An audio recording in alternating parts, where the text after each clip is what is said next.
हर हर महादेव। हरितालिका तीज व्रत कथा। इस कथा को तीज का व्रत करते वक्त जरूर सुनना चाहिए। अगर आपने तीज का व्रत रखा है तो पूजा करने के बाद इस हरितालिका व्रत कथा को अवश्य सुनना चाहिए और दूसरों को सुनाना चाहिए। यह कथा इस प्रकार है। सूत जी कहते हैं, मंदार की माला से जिन पार्वती जी का केश पास अलंकृत है और मुंडों की माला से जिन शिव जी की जटा अलंकृत है, जो पार्वती जी दिव्य वस्त्र धारण की हैं और जो शिव जी दिगंबर है, ऐसे श्री पार्वती जी और तथा शिव जी को प्रणाम है। रमणीक कैलाश पर्वत के शिखर पर बैठी हुई श्री पार्वती जी कहती हैं, हे महेश्वर, हमें कोई गुप्त व्रत या पूजन बताइए जो सब धर्मों से सरल हो, जिसमें परिश्रम भी कम करना पड़े लेकिन फल अधिक मिले। हे नाथ, यदि आप मुझ पर प्रसन्न हो तो यह विधान बताइए। हे प्रभु, किस तप, व्रत या दान से आदि मध्य और अंत रहित आप जैसे महाप्रभु हमको प्राप्त हुए हैं। शिव जी बोले, हे देवी सुनो, मैं तुमको एक व्रत जो मेरा सर्वस्व और छिपाने योग्य है, लेकिन तुम्हारे प्रेम से वशीभूत होकर मैं तुम्हें बताता हूँ। जैसे नक्षत्रों में चंद्रमा, ग्रहों में सूर्य, वर्णों में ब्राह्मण, देवताओं में विष्णु भगवान, नदियों में गंगा, पुराणों में महाभारत, वेदों में सामवेद और इंद्रियों में मन श्रेष्ठ है। सब पुराणों और वेदों का सर्वस्व जिस तरह कहा गया है, मैं तुम्हें एक प्राचीन व्रत बताता हूँ। एकाग्र मन से सुनो। जिस व्रत के प्रभाव से तुमने मेरा आधा आसन प्राप्त किया है, वह मैं तुमको बताऊंगा, क्योंकि तुम मेरे प्रेयसी हो। भाद्र मास के हस्त नक्षत्र से युक्त शुक्ल पक्ष की तृतीया तिथि को उसका अनुष्ठान मात्र करने से स्त्रियां सब पापों से मुक्त हो जाती हैं। हे देवी, तुमने आज से बहुत दिनों पहले हिमालय पर्वत पर इस व्रत को किया था। यह वृतांत मैं तुमसे कहूँगा। पार्वती जी ने पूछा, हे नाथ, मैंने क्यों यह व्रत किया था? यह सब आपके मुख से सुनना चाहती हूँ। शिव जी ने कहा, भारतवर्ष के उत्तर की ओर एक बड़ा रमणीक और पर्वतों में श्रेष्ठ हिमवान नामक पर्वत है। उसके आसपास तरह तरह की भूमियां हैं, तरह तरह के वृक्ष उस पर लगे हुए हैं। नाना प्रकार के पक्षी और अनेक प्रकार के पशु उस पर निवास करते हैं। वहां पहुंचकर गंधर्वों के साथ बहुत से देवता, सिद्धे, चारण, पक्षीगण सर्वदा प्रसन्न मन से करते हैं। वहां पहुंचकर गंधर्व गाते हैं, अप्सराएं नाचती हैं। उस पर्वत राज के कितने ही शिखर ऐसे हैं कि जिनमें सफस्टिक, रत्न और वेदियों मणि आदि की खानें भरी हैं। यह पर्वत ऊंचा तो इतना अधिक है कि मित्र के घर की तरह समझकर आकाश का स्पर्श किए रहता है। इसके समस्त शिखर सदैव हिम से आच्छादित रहते हैं और गंगा जल की ध्वनि सदा सुनाई देती रहती है। हे पार्वती, तुमने बाल्यकाल में उसी पर्वत पर तपस्या की थी। 12 वर्ष तक तो तुम उल्टी टंग कर केवल धुआं पीकर रही। 64 वर्ष तक सूखे पत्ते खाकर माघ मास में तुम जल में बैठी रहती और वैशाख की दोपहरिया में पंचाग्नि तपाती थी। श्रावण के महीने में जल बरसता तो तुम भूखी प्यासी रहकर मैदान में बैठी रहती थी। तुम्हारे पिता इस तरह के कष्ट सहन को देखकर बड़े दुखी हुए। वे चिंता में पड़ गए कि मैं अपनी कन्या किसको दूं। उसी समय नारद जी वहां पहुंचे। मुनि श्रेष्ठ नारद जी उस समय तुम्हें देखने गए थे। नारद जी को देखकर गिरि ने अर्घ्यपाद आसन आदि देकर उनकी पूजा की और कहा, हे स्वामिन, आप किस लिए आए हैं? मेरा अहो भाग्य है, आपका आगमन मेरे लिए अच्छा है। नारद जी ने कहा, हे पर्वतराज सुनो, मैं भगवान विष्णु का भेजा हुआ आपके पास आया हूँ। आपको चाहिए कि यह कन्या रत्न किसी योग्य वर को दे। भगवान विष्णु के समान योग्य वर ब्रह्मा, इंद्र और शिव इनमें से कोई नहीं है। इसलिए मैं यही कहूँगा, कि आप अपनी कन्या भगवान विष्णु को ही देवें।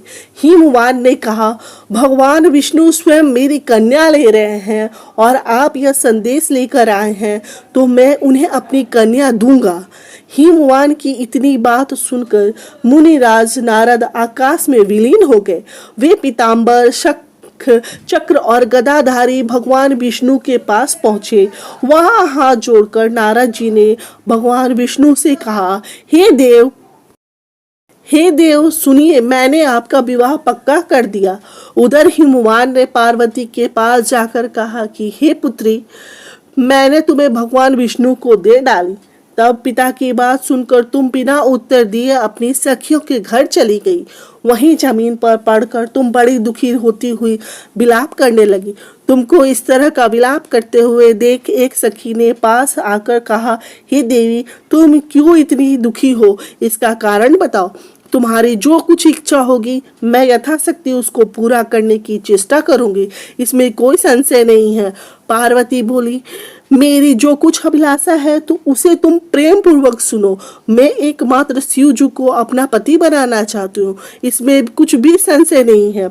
मेरे इस विचार को पिताजी ने ठुकरा दिया है, इससे मैं अपने शरीर को त्याग दूंगी। पार्वती की इस बात को सुनकर सखियों ने कहा कि शरीर का त्याग ना करो, चलो किसी ऐसे वन को चले जहाँ पिताजी को पता न लगे। ऐसी सलाह मानकर तुम वैसे वन में पहुंची। उधर तुम्हारे पिताजी घर घर तुम्हें खोजने लगे। दूतों द्वारा भी खबर लेने लगे कि कौन देवता या किन्नर मेरी पुत्री को हर ले गया। उन्होंने मन ही मन कहा, मैं नारद जी के आगे प्रतिज्ञा कर चुका हूँ कि अपनी पुत्री भगवान विष्णु को दूंगा। ऐसा सोचते सोचते हिमवान मूर्छित हो गए। गिरिराज को मूर्छित देखकर सब लोग हाहाकार करते दौड़ पड़े। जब होश हुआ तब सब पूछने लगे कि गिरिराज, आप अपनी मूर्छा का कारण बताइए। हिमवान ने कहा, आप लोगों मेरे दुख का कारण सुने। न मालूम कौन मेरी कन्या को हर ले गया है। ऐसा नहीं हुआ तो उसे किसी काले सांप ने काट लिया या सिंह खा गए होंगे। हाय हाय, मेरी बेटी कहाँ गई? किसी दुष्ट ने मेरी पुत्री को मार डाला। ऐसा कहो वे वायु के झोंके से कांपते हुए वृक्ष के समान कांपने लगे। उसके बाद हिमवान तुम्हें वन वन खोजने लगे। वह वन भी सिंह, भालू, हिंसक जंतुओं से बड़ा भयानक हो रहा था। तुम भी अपनी सखियों के साथ उस भयानक वन में चलती चलती एक ऐसी जगह जा पहुंची जहां एक नदी बह रही थी। उसके रमणीय तट पर एक बड़ी सी कंदरा थी। तुमने उसी कंदरा में आश्रम बना लिया और मेरा एक बालुकामयी प्रतिमा बनाकर अपनी सखियों के साथ निराहार रहकर मेरी आराधना करने लगी। जब भाद्रपद शुक्ल पक्ष तृतीया की हस्तयुक्त तिथि प्राप्त हुई तब तुमने मेरा विधिवत पूजन किया और रात भर जगकर गीत वाद्य आदि से मुझे प्रसन्न करने में बिताया। उस व्रतराज के प्रभाव से मेरा आसन डगमगा उठा, जिससे मैं तत्काल उस स्थान पर जा पहुंचा जहां तुम अपनी सखियों के साथ रहती थी। वहां पहुंचकर मैंने तुम कहा कि मैं तुम पर प्रसन्न हो, बोलो क्या चाहती हो। तुमने कहा, मेरे देवता, यदि आप मेरे ऊपर प्रसन्न हैं तो मेरे पति बने।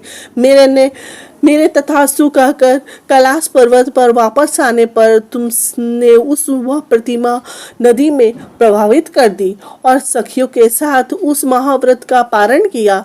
हिमवान भी तब तक उस वन में तुम्हें खोजते हुए आ पहुंचे। चारों दिशाओं में तुम्हारी खोज करते करते हुए व्याकुल हो चुके थे, इसलिए तुम्हारे आश्रम के समय पहुंचते ही गिर पड़े।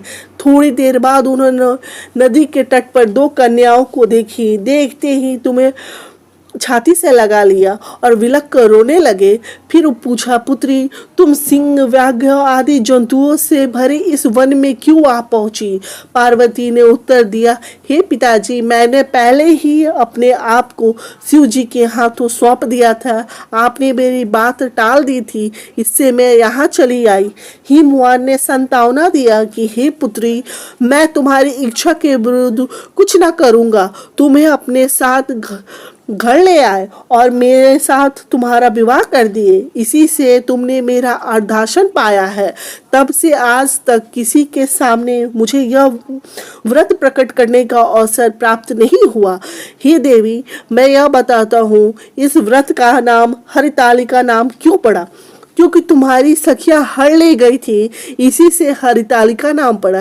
पार्वती जी ने कहा, हे प्रभु, आपने नाम तो बताया, अब विधि भी बताए। इसका क्या पुण्य है, क्या फल है, यह व्रत कौन करे? श्री शिव जी पार्वती जी से कहते हैं, हे देवी, मैं स्त्री जाति की भलाई के लिए यह उत्तम व्रत बतलाया हूँ। जो स्त्री अपने सौभाग्य की रक्षा करना चाहती हो, यह यत्नपूर्वक इस व्रत को करे। पहले केले के खंबे आदि से सुशोभित एक सुंदर मंडप बनवावे। उसमें रंग बिरंगे रेशमी कपड़ों से चादर लगाकर चंदन आदि सुगंधित द्रव्यों से वह मंडप लिपवावे। फिर शंख, भीरी, मृदंग आदि बजाते हुए बहुत से लोग एकत्रित होकर तरह तरह के मंगलाचार करते हुए उस मंडप में पार्वती जी तथा शिव जी की प्रतिमा स्थापित करें। उस रोज दिन भर उपवास कर बहुत से सुगंधित फूल, गंध और मनोहर धूप, नाना प्रकार के नैवेद्य आदि एकत्र कर मेरी पूजा करे और रात भर जागरण करे। ऊपर जो वस्तुएं गिनाई गई हैं, इसके अतिरिक्त नारियल, सुपारी, जमीरी, नींबू, लौंग, अनार, नारंगी आदि जो जो फल प्राप्त हो सके उन्हें इकट्ठा कर ले। उस ऋतु में जो फल और फूल मिले हो सके विशेष रूप से रखे। इसके बाद धूप दीप आदि से पूजन कर प्रार्थना करे, हे शिवे, शिव रूपिणी, हे मंगले, सब अर्थों को देने वाली हे देवी, हे शिव रूपे आपको नमस्कार है।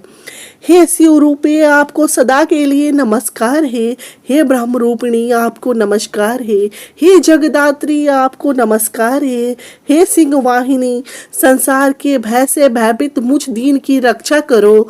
इस कामना की पूर्ति के लिए मैंने आपकी पूजा की है। हे पार्वती, मुझे राज्य और सौभाग्य दे, मुझ पर प्रसन्न हुए। इन्हीं मंत्रों से पार्वती जी तथा शिव जी की पूजा करें।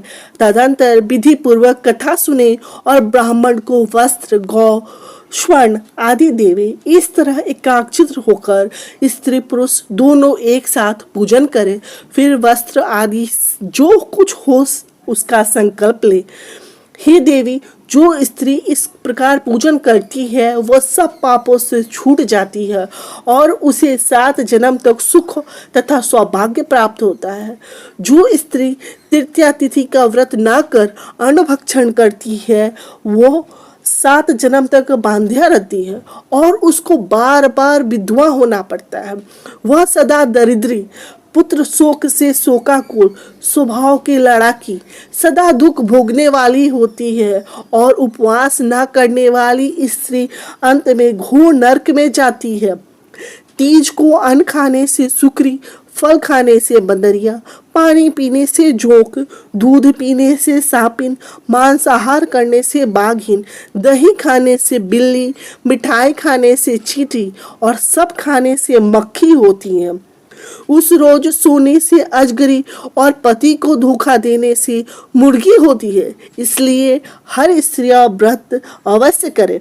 दूसरे दिन स्वर्ण, चांदी, तांबा अथवा बांस के पात्र में अन्न भरकर ब्राह्मण को दान दे और पारण करे। जो स्त्री इस प्रकार व्रत करती है वो मेरे समान पति पाती हैं और जब वह मरने लगती हैं तो तुम्हारे समान उसका रूप हो जाता है। उसे सब प्रकार के सांसारिक भोग और शारीरिक मुक्ति मिल जाती है। इस हरितालिका की व्रत कथा मात्र सुन लेने से प्राणियों को 1000 अश्वमेघ और सैकड़ों वाजपेयी यज्ञ करने का फल प्राप्त होता है। हे देवी, मैंने यह सब व्रतों में उत्तम व्रत बतलाया है जिसके करने से प्राणी सब पापों से छूट जाता है। इसमें कुछ भी संशय नहीं है। हरितालिका व्रत कथा समाप्त।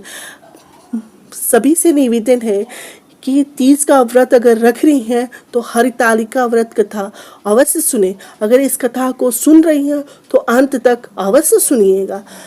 माता पार्वती शिव जी आपकी सारी मनोकामना को पूर्ण करेंगे। अखंड सौभाग्य प्राप्त हो आपको, अखंड सौभाग्यवती बने। हर हर महादेव।